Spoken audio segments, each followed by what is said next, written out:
The night I left home, it was raining. I remember standing in my bedroom, staring at the college acceptance letter from MIT that now meant nothing. My hands trembled as I packed my backpack. Some clothes, my laptop, and the $200 I'd saved from my part-time job at the local bookstore. The rest of my savings, nearly $60,000 I'd earned from coding websites since I was 14, had vanished along with my college fund. My name is Emma Chin, and 12 hours earlier, my parents had casually announced over dinner that they'd given my entire college fund to my older brother Daniel. He needs it more than you do, my mother had explained, not even looking up from her plate. His startup is struggling, and this money could help him turn things around. But that's my college fund. I protested, my voice shaking. I've been accepted to MIT. Tuition is due next month. My father's response was sharp. Daniel has real potential. His business idea could make millions. You just want to study computer science. Any state school will do for that. I looked at Daniel, expecting him to say something to show some sign of guilt for taking my future. Instead, he just smirked. Thanks, Mom and Dad. I won't let you down. The worst part wasn't just losing my college fund. They'd also taken my personal savings account, the one they'd insisted I open under their names because I was still a minor. For safekeeping, they'd said, every dollar I'd earned coding websites, building apps, and working overtime at the bookstore, gone. Now, at midnight, I stood in my room making the hardest decision of my life. On my desk sat a notebook filled with ideas, algorithms I'd developed, solutions to problems that major tech companies hadn't even recognized yet. My brother's brilliant startup idea was just another food delivery app. But my parents had never bothered to understand what I was working on. I heard footsteps in the hallway and quickly turned off my light, pretending to be asleep. My mother's shadow paused at my door. She'll get over it, I heard her tell my father. Daniel is the one with the business sense. Emma just plays with computers all day. Plays with computers, that's how they saw my work, even after I'd won the state programming championship 3 years running. Even after my coding projects had earned me the MIT scholarship, the one that would now go to waste because I couldn't afford the remaining tuition. I waited until their footsteps faded and the house fell silent. Then, moving quietly, I pulled out the emergency backpack I prepared earlier. Along with clothes and basic necessities, it contained something far more valuable. A small external hard drive containing all my code, my projects, and most importantly, the algorithm I've been perfecting for the past 2 years. My phone buzzed. A text from my best friend Sarah. My mom's waiting 2 blocks away. Are you sure about this? I took one last look around my room. The coding competition trophies my parents had never displayed. The acceptance letter from MIT that had once meant everything. The family photo where Daniel stood front and center, his arm around our beaming parents, while I stood slightly apart, already becoming invisible. Yes, I texted back. I'm sure. I didn't leave a note. What was there to say? They'd made their choice, prioritizing Daniel's half-baked startup over my education, my dreams, my future. Now I was making mine. The rain had softened to a drizzle as I climbed down the trellis outside my window. Sarah's mom, Mrs. Rodriguez, was waiting in her car exactly where she promised. She'd been more of a mother to me over the years than my own, always attending my competitions, actually asking about my projects. Oh honey, she whispered as I slid into the backseat, my clothes damp from the rain. Are you absolutely certain? I nodded, unable to speak past the lump in my throat. As we drove away, I watched my childhood home disappear into the darkness. I had $200 to my name, a backpack full of dreams, and no idea what came next. Mrs. Rodriguez had offered to let me stay with them, but I knew my parents would look there first. Instead, she drove me to the bus station, pressing an envelope into my hands. Sarah told me what happened, she said softly. This isn't much, but it should help you get started. Inside was $1,000, their family's vacation fund. I tried to refuse, but she wouldn't hear of it. You have a gift, Emma. Don't let anyone dim your light. The first bus to Boston left at 6 a.m. I had chosen Boston for a reason, not just because of MIT, but because the city was a tech hub, full of startups and opportunities. More importantly, it was far enough away that my parents wouldn't think to look there. As the bus pulled away from the station, I opened my laptop. The algorithm I'd been working on wasn't just another app idea. It was a revolutionary approach to data processing. something that could change how companies handled massive information systems. I had already tested it in small ways, optimizing local businesses' databases. I knew it worked. I just needed a chance to prove it. My phone buzzed again. My parents had finally discovered I was gone. The messages started pouring in. "Where are you? Come home right now. Don't be dramatic. We can discuss this. You're being selfish. Think about your brother's future." I turned off my phone and looked out the window at the sunrise painting the sky in shades of possibility. They thought they had taken everything from me, but they hadn't. They couldn't take my mind, my skills, or my determination. I pulled out my notebook and began writing, planning my next steps. I had enough money for about 2 weeks in a cheap hostel. I needed to find a job quickly, something that would cover basic expenses while leaving me time to work on my algorithm.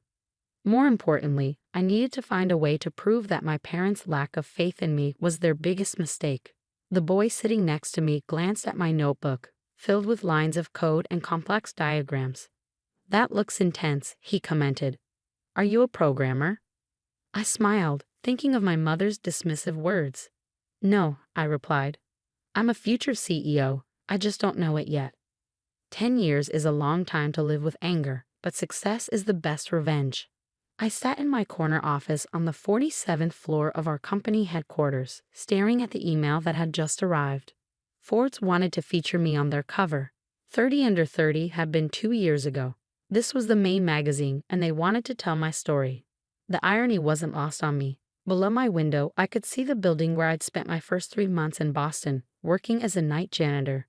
During the day, I coded in public libraries, using their free Wi-Fi to develop my algorithm. At night, I cleaned offices, carefully observing how different companies operated. My phone buzzed. A message from Sarah, still my best friend after all these years. "Have you seen it? Your brother's company finally went under." I had seen it. Daniel's food delivery app had burned through my college fund and 3 rounds of investor money before finally collapsing. My parents had lost everything trying to keep his dream alive. "Ms. Chen," my assistant's voice came through the intercom.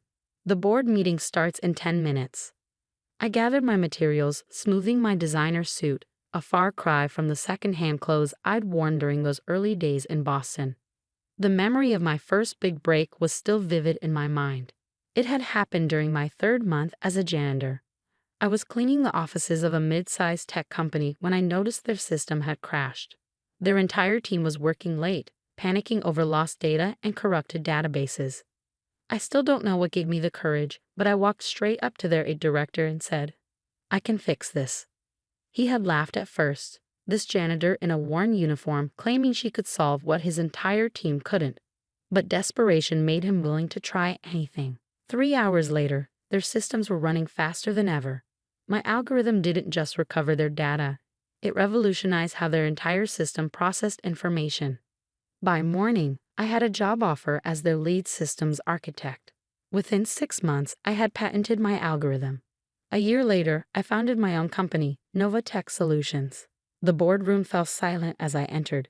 10 years ago, I was a 17-year-old with $200 to my name. Now I ran a company valued at over $4 billion. The quarterly results have exceeded all projections. I began, clicking through my presentation. Our new data processing systems have been adopted by 8 Fortune 500 companies, and we're projecting. A notification popped up on my phone. Another message from Sarah. "Your parents are trying to reach you through my mom. They've seen the Forbes announcement." I dismissed the notification. Let them wait. After the meeting, I returned to my office to find an email from my mother. The first contact in 10 years. "Dearest Emma, we've seen the news about your upcoming Forbes cover. Your father and I are so proud. We always knew you had potential. Perhaps we could meet for dinner.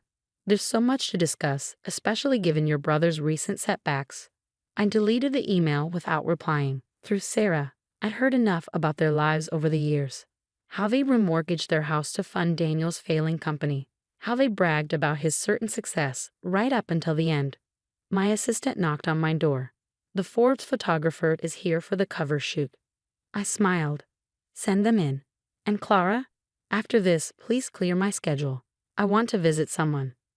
2 hours later, I pulled up outside the modest house where Mrs. Rodriguez still lived. She opened the door and hugged me tight. just like she had the night she drove me to the bus station. I saw the announcement, she beamed. Though I don't need Forbes to tell me how amazing you are. Over coffee, she told me my parents had been calling her constantly since the Forbes announcement went public. They want to know if I can arrange a meeting, she said carefully. They say they want to apologize. I stirred my coffee, thinking about that rainy night 10 years ago. Did they ever apologize to you? For how they treated you after you helped me? She shook her head. When my parents discovered she had helped me leave, they had threatened to sue her, called her employer, tried to get her fired. She had stood firm, protecting me. The Forbes interview is next week, I said finally. I think it's time everyone heard the real story. The article came out a month later. My face on the cover, my story laid bare. How I left home with $200, built a billion-dollar company from scratch, revolutionized data processing. The journalist hadn't pulled any punches, including my parents' choice to take my college fund and my brother's subsequent business failure. The morning it hit newsstands, I arrived at my office to find my parents waiting in the lobby. My mother clutched a copy of Forbes. My father stood with his hands in his pockets. They looked older, tired, nothing like the confident parents who had dismissed my dreams. Emma, my mother stepped forward. We've come to apologize. We were wrong about you, about everything. I held up my hand, stopping her. 10 years, I said quietly. 10 years of no contact, except when you needed something. And now you're here, after seeing me on the cover of Forbes. We're still your parents, my father protested weakly. No, I corrected him. Mrs. Rodriguez is more of a parent to me than either of you ever were. She believed in me when you couldn't be bothered to even understand what I was working on. But we're family, my mother insisted. Surely that counts for something. I looked at them, really looked at them. Family? I laughed softly. Family doesn't steal their child's college fund. Family doesn't dismiss their daughter's dreams as playing with computers. Family believes in you, supports you, loves you unconditionally. I pressed the elevator button, stepping inside. I have a board meeting to attend. Don't contact me again through Mrs. Rodriguez or anyone else. I'm not the desperate 17-year-old you abandoned anymore. As the doors closed, I saw tears in my mother's eyes. For a moment, I felt a flicker of the old pain. Then I remembered their faces over dinner that night, so casually destroying my future to bet on my brother instead. Today, Nova Tech Solutions continues to grow. We've expanded into artificial intelligence, cloud computing, and revolutionary data systems. I started a scholarship fund for young programmers, ensuring no talented student has to choose between education and survival. Sarah runs our charitable foundation, focusing on helping teens in crisis. Mrs. Rodriguez sits on the board, bringing her wisdom and compassion to every decision. My parents, they finally sold their house to pay off Daniel's debts. Last I heard, he was working as a delivery driver for one of the apps that had put his company out of business. Sometimes, late at night in my office, I look at that first MIT acceptance letter, now framed on my wall. Below it sits a printed copy of my first bank statement after leaving home. $200 to my name and a world of possibility ahead. They say success is the best revenge, but I've learned it's more than that. Success is proving to yourself that you were right to believe in your dreams, even when no one else did. And sometimes, the best thing your parents can give you is the motivation to prove them wrong. The tension in Sterling and Rose's executive boardroom could have cut diamonds. Through the floor-to-ceiling windows of our Manhattan headquarters, the city sparkled like the precious gems we built our reputation on. But today that sparkle felt more like shattered glass. My name is Emma Rose, and at 34, I was about to be publicly executed from the luxury jewelry empire I'd helped build over the last decade. Not that my mother-in-law, Victoria Sterling, would ever acknowledge my contributions. The evidence is irrefutable, Victoria declared, her perfectly manicured hand gesturing to the financial reports spread across the mahogany table. Over $3 million in inventory discrepancies under Emma's supervision. Missing diamonds. Unauthorized transactions. I sat quietly, watching the faces around the table. The board members, mostly Victoria's longtime friends, avoided my gaze. My husband James, Victoria's only son, stared at his hands, his wedding ring catching the light. The same ring I'd personally designed when we merged our family's jewelry businesses through marriage 7 years ago. And most damning, Victoria continued, her voice dripping with artificial concern. Suspicious transfers to a Swiss bank account.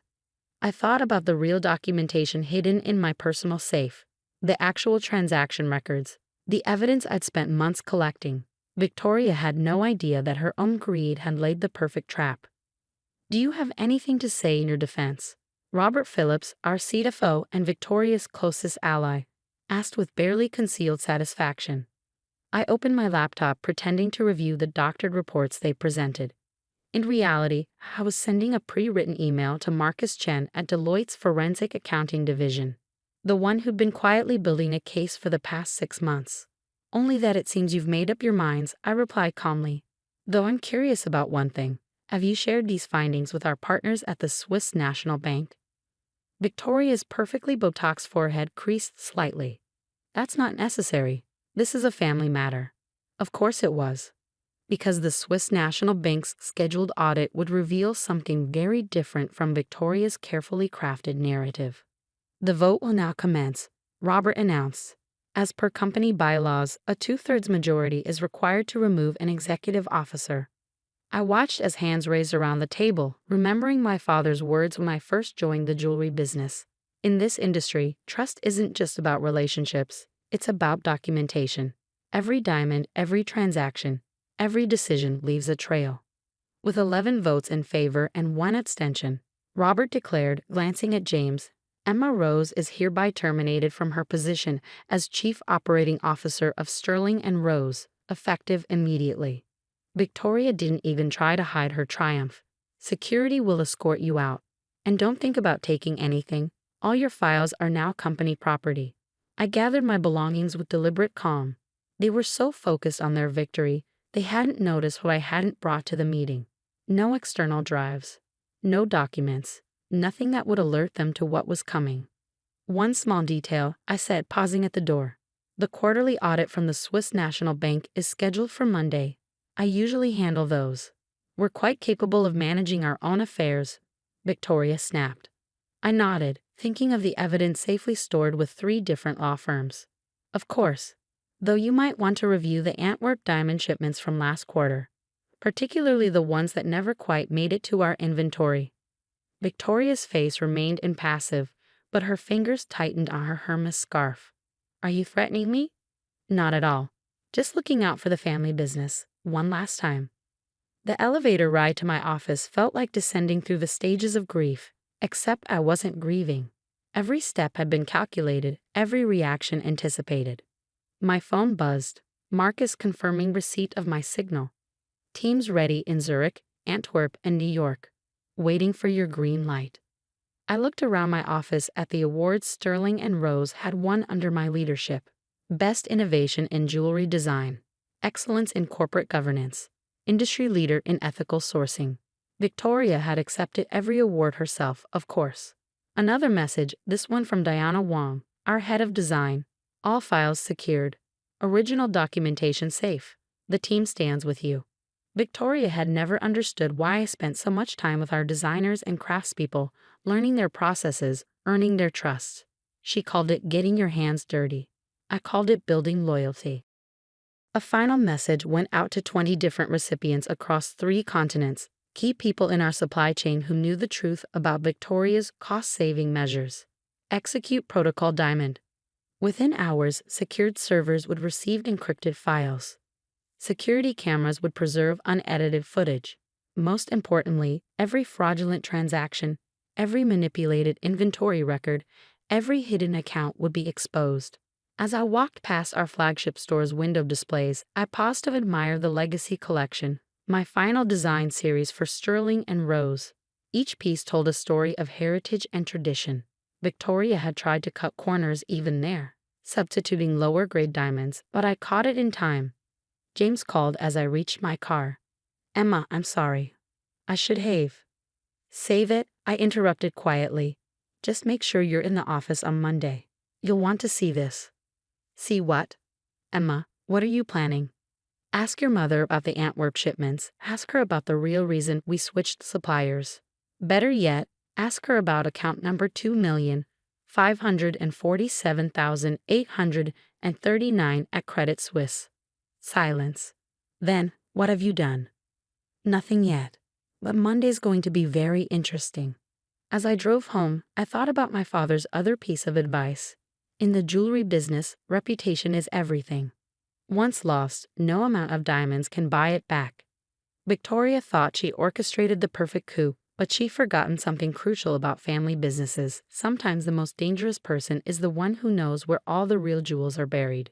And I had documented every single one. The weekend passed in a calculated dance of international coordination. While Victoria celebrated her victory at her Hamptons estate, I orchestrated the endgame from my home office, surrounded by monitors tracking activities across 3 continents. Diana's messages kept coming. Victoria's trying to access the design vault. They're rushing to modify inventory records. Robert's been in the office all weekend. I smiled, knowing every desperate attempt to cover their tracks was being documented. My phone buzzed with an update from Marcus, Swiss team in position. Antwerp documents secured. New York audit team ready. Monday morning arrived with the crisp clarity of a flawless diamond. I walked into Sterling and Rose's headquarters at precisely 8:45 a.m., accompanied by Marcus Chen and 2 representatives from the Swiss National Bank's audit division. Mrs. Rose, the security guard, stuttered. "We were told." "They're with me," I interrupted, holding up my still active security badge. Victoria had been too busy celebrating to handle such details. "Emma," Victoria's voice cracked through the lobby. "You have no authority to be here," actually said Werner Schmidt, the lead Swiss auditor. Mrs. Rose's presence was specifically requested, given her role in identifying certain irregularities in international transactions.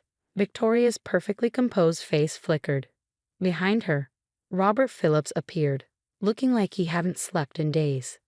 "This way," I said to the audit team. "We should start with the Antwerp shipping records." The next 4 hours systematically dismantled Victoria's carefully constructed fraud.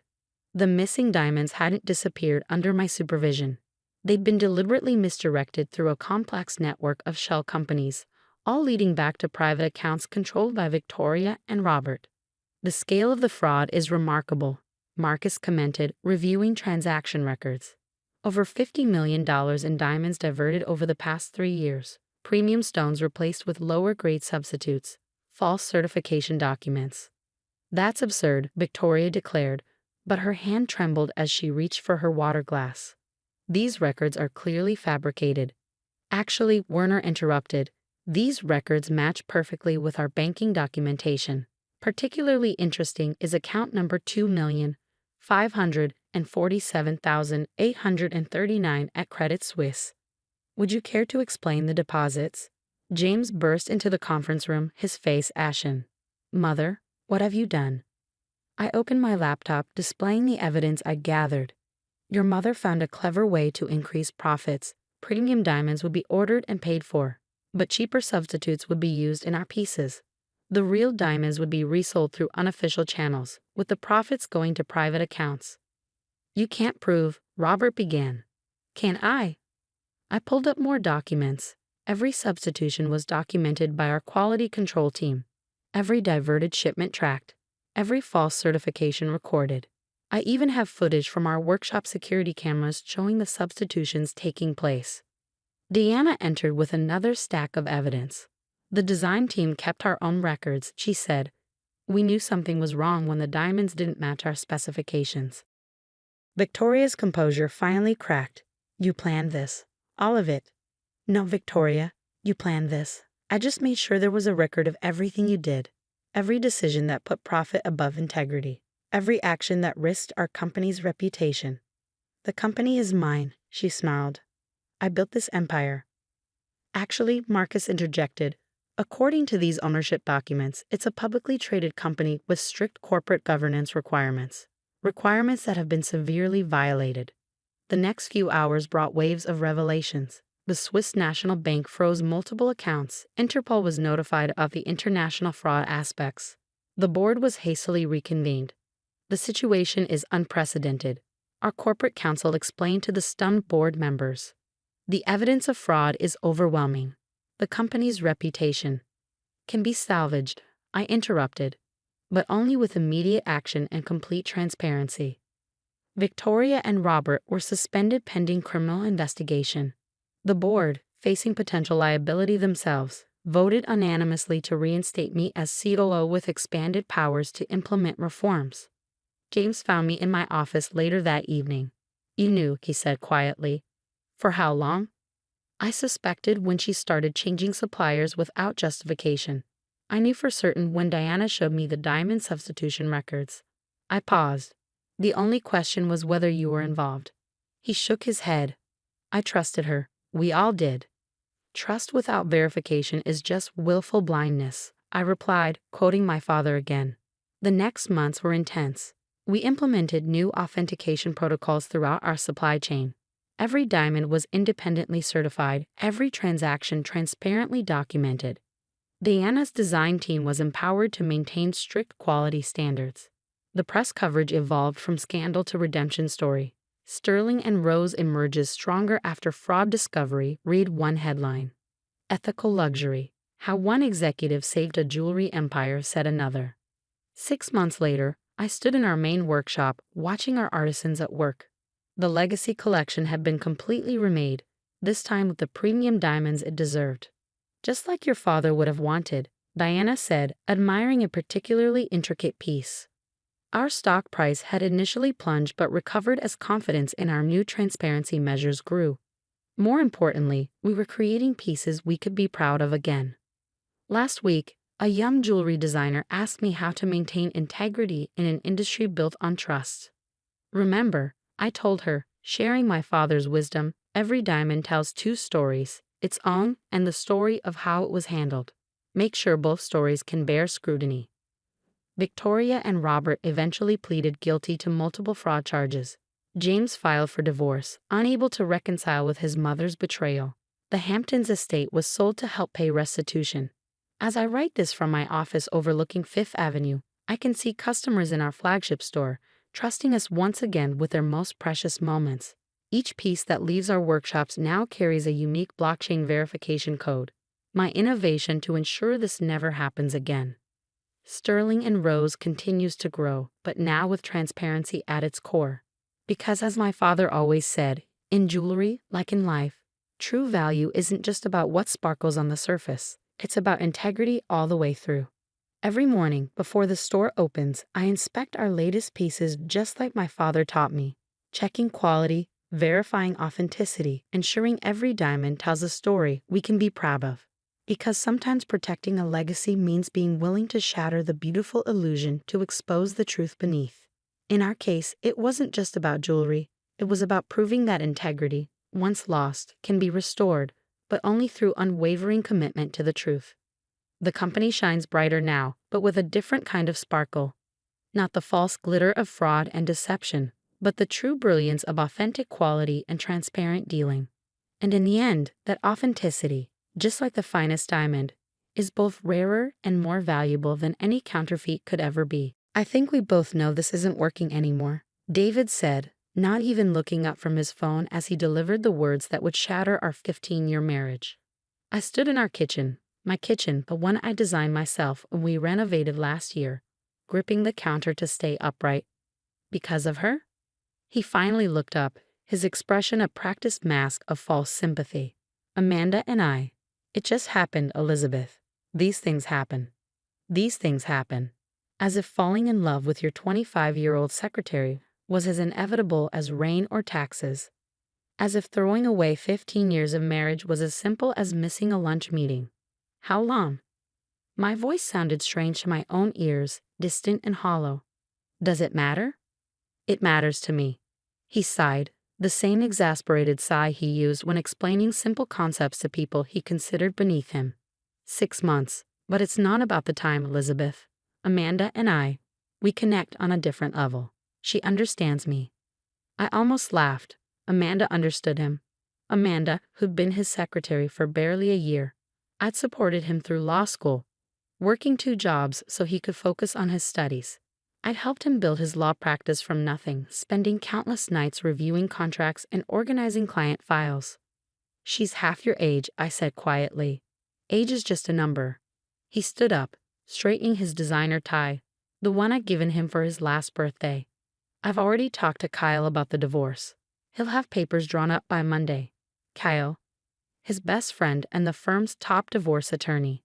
Of course, David would have already arranged everything. He'd probably been planning this for months, moving pieces into place while I decorated our house and planned our future. I'll be staying at Amanda's place, he continued, as if discussing a minor schedule change. Take whatever time you need to, sort things out here. Sort things out, like I was organizing a messy closet instead of picking up the pieces of my shattered life. One question, I said as he turned to leave. Was I ever enough? He paused at the door, and for a moment I saw a flicker of something in his eyes. Guilt? Regret? But it vanished quickly, replaced by that practiced lawyer's neutrality. You're just, different people want different things, Elizabeth. Amanda's more, he gestured vaguely, dynamic, career-focused. I stood there long after he left, staring at the life we'd built together. The kitchen where I'd taught myself gourmet cooking because he loved fine dining. The living room where I'd hosted countless dinner parties for his clients. The office where I'd helped him build his practice into one of the city's top firms. Everything in this house screamed of the life I'd put on hold to support his dreams. My phone buzzed, a text from my best friend Maria. Girls' night still on for tomorrow? I stared at the message, tears finally spilling over. How could I tell her? How could I admit that while I'd been planning dinner parties and redecorating our house, my husband had been falling in love with his secretary? Rain check, I typed back. Something's come up. The next few days passed in a blur. Kyle's office sent over the divorce papers, complete with a post-it note suggesting I review and sign quickly to expedite the process. David had already signed his copies. I sat at our dining room table, my dining room table now, according to the proposed settlement, reading through the documents. 15 years of marriage reduced to 48 pages of legal jargon. That's when I saw it. Buried in the division of assets was a clause about David's law firm. Husband retains full ownership and control of Morgan and Associates legal services, including all client relationships and business assets. I remembered the nights I'd spent building their first client database. The weekends sacrificed to organize client files. The relationships I cultivated through all those dinner parties. I don't think so, David, I whispered, reaching for my phone. I called Patricia Chen, a lawyer I'd met at one of those countless networking events. Unlike David's country club friends, Patricia had worked her way up from nothing. She'd built her own practice while raising 3 kids as a single mother. Elizabeth? She sounded surprised to hear from me. Everything okay? I need a divorce lawyer, I said. Someone who isn't afraid to go up against Morgan and Associates. Silence for a moment. Then, come to my office. Now. Patricia's office was nothing like David's sleek, modern workspace. Her desk was cluttered with family photos and case files, and her walls displayed her children's artwork alongside her law degrees. He's trying to screw you, she said bluntly, reviewing the divorce papers. This clause about the firm, it's not just about the business, it's about silencing you, making sure you can't compete with him. Can he do that? She smiled, a predatory gleam in her eye. Not if we play this right. Tell me something. How much of the firm's success is because of you? I thought about it. I built their entire client management system, organized their filing system, most of their major clients. I cultivated those relationships through networking events and dinner parties. And did you ever receive compensation for this work? No, I was his wife. It was just expected. Patricia leaned forward. Elizabeth, you weren't just his wife. You were an unpaid consultant who helped build a multi-million-dollar law firm.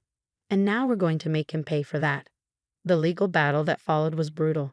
David was shocked when I contested the settlement, even more shocked when I demanded compensation for my years of uncompensated work. Kyle tried to paint me as a bitter housewife seeking revenge, but Patricia was better. She had documentation, emails, party plans, client testimonials, evidence that I'd been instrumental in building the firm's success. In the end, David and Kyle had to settle. I walked away with $2 million and, more importantly, no restrictions on my future business ventures. What now? Patricia asked after the final papers were signed. I looked around her office at the organized chaos that somehow worked perfectly, so different from David's sterile corporate environment. An idea started forming. How much would it cost to start a consulting firm? I asked. Specializing in law firm management and client relations? Patricia's eyes lit up. With your settlement money? You could build something significant. But she hesitated. You'd be competing with David's firm. No, I smiled. I'd be building something better. That night, I sat in my office, no qualifiers needed, and started planning. I'd spent 15 years supporting someone else's dreams. Now it was time to chase my own. I called Maria. Remember when we talked about starting a business together back in college? The management consulting thing. God, that feels like a lifetime ago. What if it wasn't too late? Silence then. I just quit my job last week. Been too scared to tell anyone. I laughed. Perfect timing. Maria had an MBA and years of corporate consulting experience. I had intimate knowledge of law firm operations and a robust network of contacts. Together, we had everything we needed to start something extraordinary. 6 months later, Wilson and Rodriguez Consulting opened its doors. We specialized in helping law firms streamline their operations and improve client relations. Our first client? A small firm run by 3 female partners who left one of the city's biggest practices to start their own venture. Within 2 years, we'd grown from just Maria and me to a team of 15. Our reputation spread through the legal community. We were the ones to call when you needed to modernize your practice, improve client retention, or completely overhaul your operations. I rarely thought about David anymore. Through mutual friends, I heard he'd married Amanda 6 months after our divorce was finalized. They posted perfectly staged photos on social media, charity galas, vacation selfies, #blessed life updates. Then came the day that changed everything. Elizabeth, Maria poked her head into my office. You need to see this. She handed me a resume, freshly printed and professionally formatted. The name at the top made my heart stop. Amanda Morgan. She applied for the senior client relations position. Maria said quietly, her interview is scheduled for next week. I stared at the resume, noting how she listed her current job. Office manager at Morgan & Associates. So she'd gotten a promotion from secretary. How progressive of David. Does she know? I asked. That I own the company? No, Maria smiled wickedly. We operate under the parent company name. Most applicants don't realize you're the CEO until they're hired. I looked at Amanda's perfectly curated resume, remembering David's words from so long ago. Amanda was more dynamic, more career-focused. Keep the interview scheduled, I said, but move it to the executive conference room. I think it's time to show just how career-focused I've become.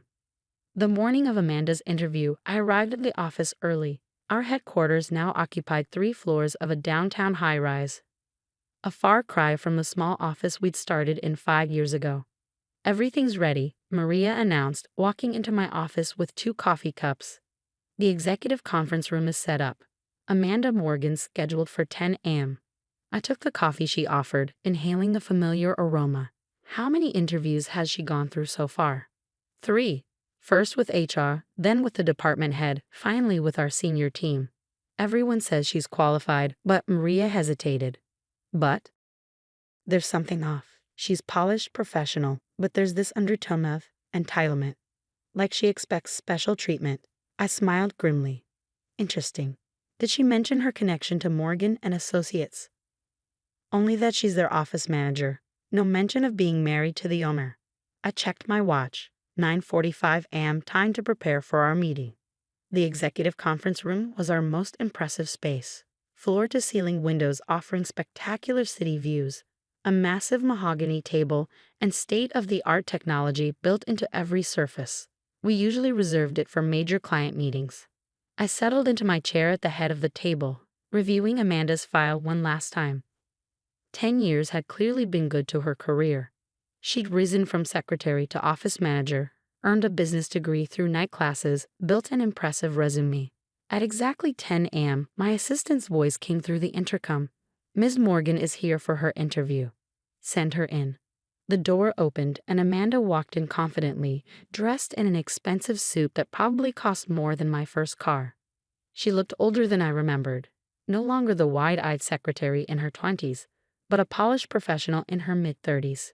She stopped short when she saw me, her perfectly maintained composure cracking for just a moment. Elizabeth? I smiled professionally. Please have a seat, Ms. Morgan. Or do you prefer to go by Mrs. Morgan now? She sank into the chair across from me, her face pale. I didn't know you owned. Phoenix Global Partners. I supplied the name of our parent company. Yes, we tend to keep that quiet. Helps us evaluate candidates more objectively. She swallowed hard, gathering herself. If this is some kind of revenge play. Revenge? I raised an eyebrow. Ms. Morgan, this is a job interview. You applied for a senior position at my company. Did you expect special treatment because of our history? Of course not, she said quickly. I'm here because I'm qualified. Are you? I opened her file. Let's discuss your qualifications. What followed was the most thorough interview of Amanda Morgan's life. I questioned every aspect of her experience, challenged every accomplishment, probed every skill she claimed to possess. Not out of spite, but because I needed her to understand something fundamental. Your client retention strategies at Morgan and Associates, I said, reviewing her notes. They're remarkably similar to the system I implemented there 15 years ago. She shifted uncomfortably. We've modified the system over time. Have you? Because according to our research, your firm's client retention rate has dropped 15% in the past 3 years, ever since you took over as office manager. The market has changed, she defended. Competition is fiercer. Our client retention rate, I cut in smoothly, has increased 20% year over year. Would you like to know why? She didn't respond. Because we innovate, we adapt. We don't just maintain old systems and expect them to keep working. I closed her file. Tell me something, Amanda. Why did you really apply for this position? She took a deep breath. I want to grow. To prove myself. Morgan and Associates is limited. Limited? I almost laughed. You mean David won't give you any more promotions? A flash of anger crossed her face. This isn't about David. No, I leaned forward. Then let's talk about what it is about. 10 years ago, you were the young, dynamic secretary who understood David better than his wife ever could. Now you're approaching 35, stuck in a middle management position, watching your husband mentor new, younger secretaries. Her face flushed. That's not. Tell me, I continued relentlessly. Does he still say you're more career-focused than his ex-wife? Does he support your ambitions the way he promised he would? Or has he started suggesting that maybe you should think about starting a family, stepping back from work? Tears welled in her eyes. You don't know anything about my marriage. Actually, I do, because 10 years ago I was you. Well, an older version of you. The supportive wife who put her own dreams on hold to help build his practice. Until something younger and more dynamic came along. She stared at me, really seeing me for the first time. Why are you doing this? Because you need to understand something. I stood up, walking to the window. Success, real success, doesn't come from attaching yourself to powerful men. It comes from building something of your own. Is that what this company is? She asked quietly. Your revenge. I turned back to face her. No, Amanda. This company is my redemption. My proof that I was always more than just David Morgan's wife. I sat down again. The question is, who are you without him? Silence fell between us, heavy with unspoken truths. Finally, she spoke. I did love him, you know. I'm sure you did, I replied softly. But love isn't enough when you're with someone who sees you as an accessory rather than a partner. She wiped her eyes carefully, trying not to smudge her makeup. So I didn't get the job. Actually, I pulled out another file you did. Her head snapped up. What? Your qualifications are solid. Your references, except for the obvious ones, are excellent. And most importantly, you have something invaluable. Perspective. I don't understand. I smiled. We're opening a new division next month, specializing in helping professional women transition from supporting roles to leadership positions. Who better to help lead it than someone who understands exactly what they're going through? She stared at me in disbelief. You're offering me a job? After everything? I'm offering you a chance to be more than David Morgan's wife. To build something meaningful. I slid a contract across the table. The salary is competitive. The work will be challenging. And yes, you'll have to deal with the awkwardness of working for your husband's ex-wife. But you'll also have the opportunity to help other women avoid the traps we both fell into. David won't like it, she whispered. No, I agreed. He won't. But that's not your problem anymore, is it? She picked up the contract with trembling hands. Why are you really doing this? Because 10 years ago, I thought losing David was the end of my story. Instead, it was the beginning. Maybe it's time for your new beginning too. 2 weeks later, I sat in my office reviewing quarterly reports when Maria burst in grinning. You have to see this. David just arrived in the lobby. I checked the security feed on my computer. Sure enough, there was David Morgan, looking considerably older than the last time I'd seen him, demanding to speak with me. Should I have security remove him? Maria asked. No, I smiled. Send him up. David stormed into my office moments later, his face red with anger. What the hell do you think you're doing? Running my company, I replied calmly. Did you have an appointment? You hired my wife. I hired a qualified professional who happened to be your wife. Unless you're suggesting Amanda isn't qualified. He ran a hand through his graying hair, a nervous gesture I remembered well. This is a trick, some kind of revenge scheme. David, I cut him off. Not everything is about you. Amanda applied for a position. She interviewed. She accepted our offer. The fact that it makes you uncomfortable is irrelevant. I won't allow it. I stood up slowly.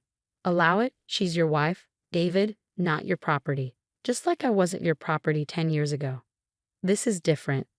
No, it's exactly the same. Except this time, the woman you're trying to control has someone in her corner. Someone who understands exactly what it's like to be married to David Morgan. He stared at me, really seeing me perhaps for the first time in years. You've changed. Yes, I agreed, I have, and soon Amanda will too. That's what scares you, isn't it? The thought of your wife becoming something more than just Mrs. David Morgan. He turned to leave, then paused at the door. You'll regret this. No, David. The only thing I regret is not doing it sooner. After you left, Maria came in with 2 glasses of champagne. Well, that was entertaining. I took a glass, clinking it against hers. To new beginnings. And old endings, she added. I looked out at the city skyline, thinking about paths not taken and dreams deferred. 10 years ago, I thought I was losing everything. Instead, I found myself. My phone buzzed.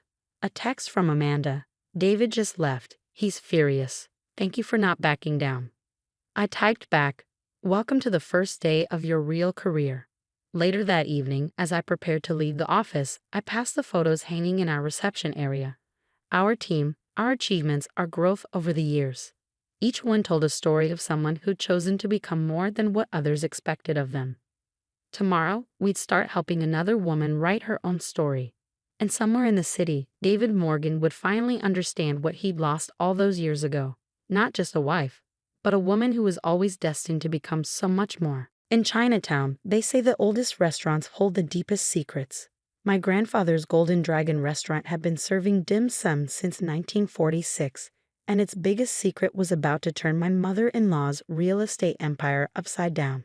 My name is Lucy Chin, and I inherited more than just recipes when my grandfather passed away. I got the one thing standing between Barbara Wilson and her $500 million development project. The last original building in San Francisco's historic Chinatown district. It's an eyesore, Barbara declared at her monthly real estate investors' dinner, gesturing with her crystal wine glass. That entire block needs to be modernized. Lucy, dear, you really should consider the developer's offer. It's more than generous for such a modest establishment. I took a small sip of the wine that probably cost more than our restaurant's monthly revenue. My husband Michael squeezed my hand under the table, but remained silent. He perfected the art of diplomatic silence during his years as Barbara's only son. The Golden Dragon has been there for 3 generations, I said quietly. It's not just a building. Barbara's perfectly Botoxed face couldn't quite manage a sneer, but her tone did it for her. Sentimentality is for poor people, dear. The contract offers $5 million. That's quite a step up from serving noodles, isn't it? The other dinner guests, all wealthy real estate investors, tittered politely. They'd been circling my property like vultures since grandfather passed away last month, each trying to be the one to convince the Chinese girl to sell. What they didn't know was that I'd spent the last 5 years not just learning my grandfather's recipes, but also his business acumen. While getting my MBA at Stanford, I'd work nights and weekends at the restaurant, absorbing everything from cooking techniques to property laws. Actually, I set down my wine glass. I've been meaning to ask about the development contract. Have you reviewed page 3? Barbara waved dismissively. My lawyers handled everything. The terms are quite standard. Not the terms, I smiled. The property's historical status. The temperature to the room seemed to drop 10 degrees. Barbara's lawyer, who had been quietly eating his Wagyu beef, suddenly started choking. Historical status. Barbara's voice had gained an edge. That old building isn't historical. It's just old. I pulled out my tablet and opened a file I'd been saving for this moment. The Golden Dragon restaurant was established in 1946 by Chinese immigrants after the repeal of the Chinese Exclusion Act. It was one of the first Chinese-owned businesses in the district.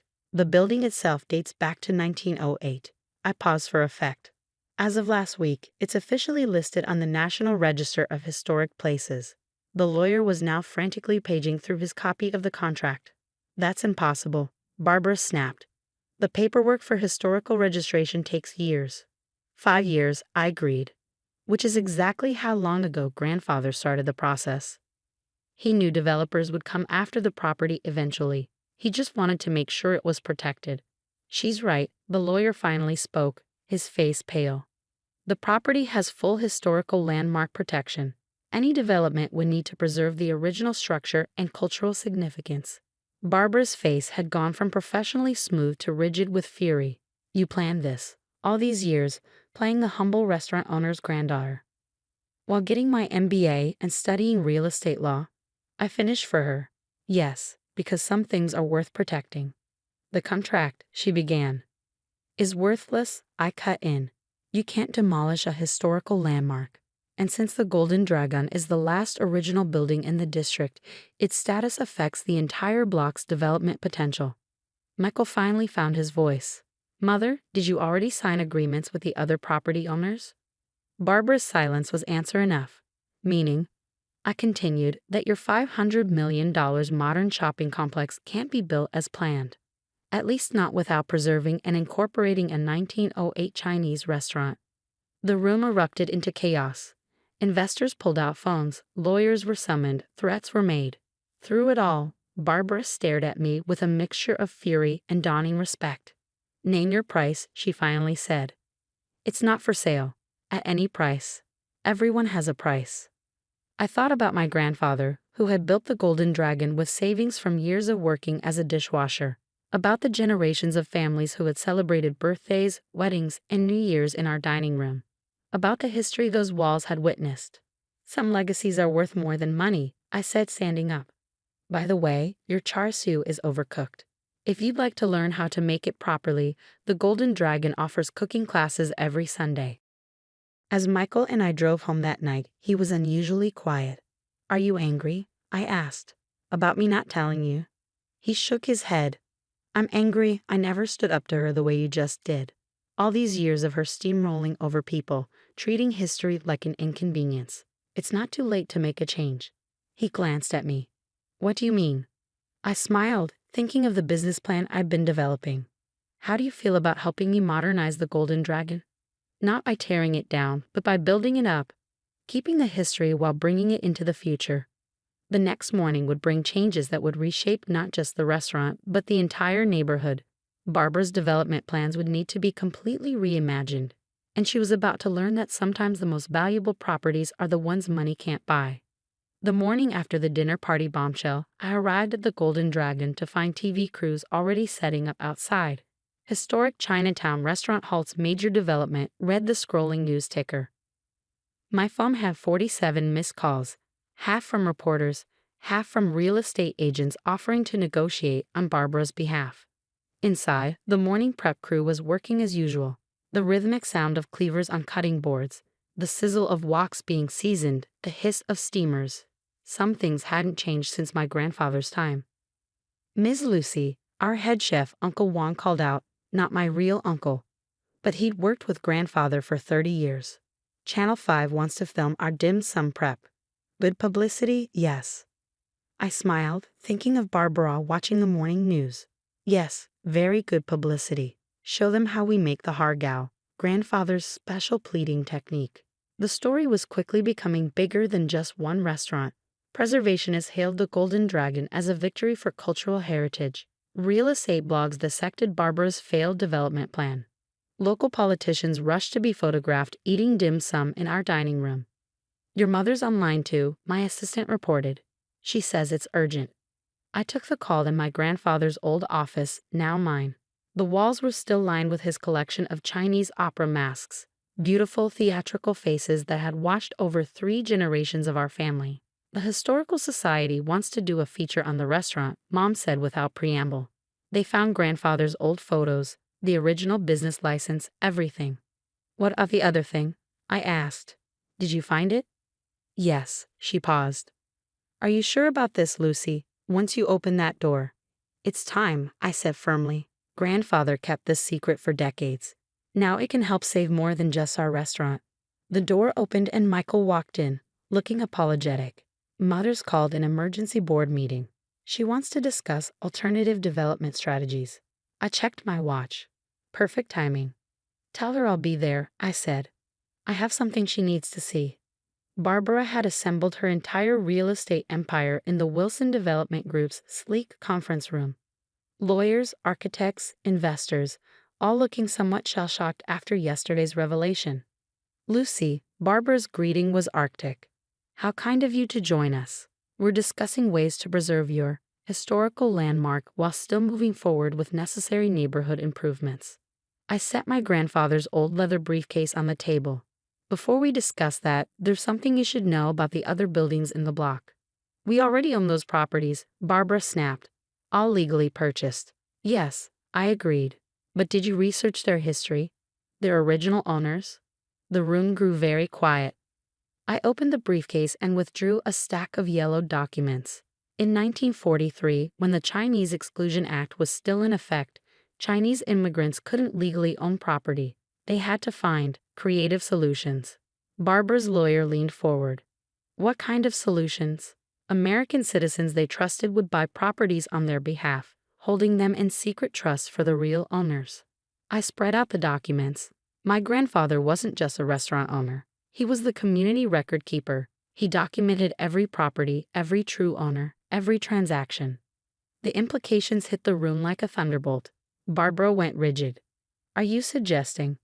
"I'm not suggesting anything. I'm telling you that every building you bought on that block has documented Chinese ownership dating back to the 1940s. Ownership that was never legally transferred because it was never legally recognized." "That's ancient history," Barbara's lawyer interjected. "The statute of limitations doesn't apply to civil rights violations," I finished. "And since the properties are now part of a historically protected district." Michael stood up suddenly. "The entire development project is built on historically misappropriated property. This is blackmail," Barbara hissed. "No," I said calmly. "This is an opportunity to right historical wrongs, to build something that honors the past instead of erasing it." I pulled out my laptop and opened a presentation. "I have a different vision for the block, one that preserves its history while creating something new." The renderings showed the Golden Dragon as the centerpiece of a revitalized Chinatown food hall and cultural center. The historic buildings would be restored, their ground floors housing traditional businesses while upper levels became affordable housing and community spaces. "The profit margins," someone started, "will be lower than luxury retail," I acknowledged. "But the community value will be immeasurable. And the PR value," I smiled at Barbara. "Well, which would you rather be known for? Destroying Chinatown's history or helping preserve it?" 5 months later, I stood in the Golden Dragon's newly renovated dining room. We kept the original features, the hand-carved screens, the lucky red lanterns, the traditional round tables, while modernizing the kitchen and adding a demonstration area for cooking classes. The food hall was taking shape around us. Traditional herbalists, tea shops, and family-owned businesses were moving back into restored storefronts. The upper floors were providing homes for restaurant workers and their families. Barbara, surprisingly, had become one of the project's strongest advocates. Maybe it was the glowing press coverage. Maybe it was seeing how her son had found his passion managing the restoration work. Or maybe, just maybe, she learned that some things were worth more than profit margins. "The char siu is better," she admitted one day, after finally attending one of our cooking classes, "though I still don't understand why you won't share the recipe. Some family secrets," I told her, "are meant to be earned, not bought." She looked around the busy dining room at the mix of old customers and young food bloggers, tourists, and local families. Your grandfather would be proud. Of the restaurant? Of you, for fighting for something meaningful. She straightened her designer jacket, though your negotiation tactics were ruthless. I learned from the best, I said with a small smile. Just not about real estate. The Golden Dragon continues to thrive. We've added modern touches, online ordering, a YouTube cooking channel, weekly historical tours, while keeping the soul of what my grandfather built. Michael runs the preservation project full-time now, working with other Chinatown families to document and protect their historical properties. Barbara still attends her real estate dinners, but now she brings potential investors to the food hall, showing them how preservation and progress can coexist. Last week, we found another of grandfather's old records books documenting more forgotten ownership claims across the city. It seems my inheritance was bigger than just one restaurant. It was the truth that could help an entire community reclaim its history. The opera masks still watch over the office, their expressions unchanged by time. But now they see something new, a future where the past isn't erased, but honored. Where family legacy isn't measured in dollars, but in dignity. Where the most valuable properties aren't the ones you can sell, but the ones you choose to protect.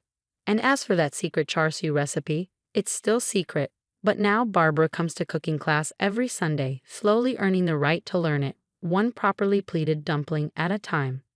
Sometimes the sweetest victory isn't in defeating your opponents, but in showing them a better way to measure success.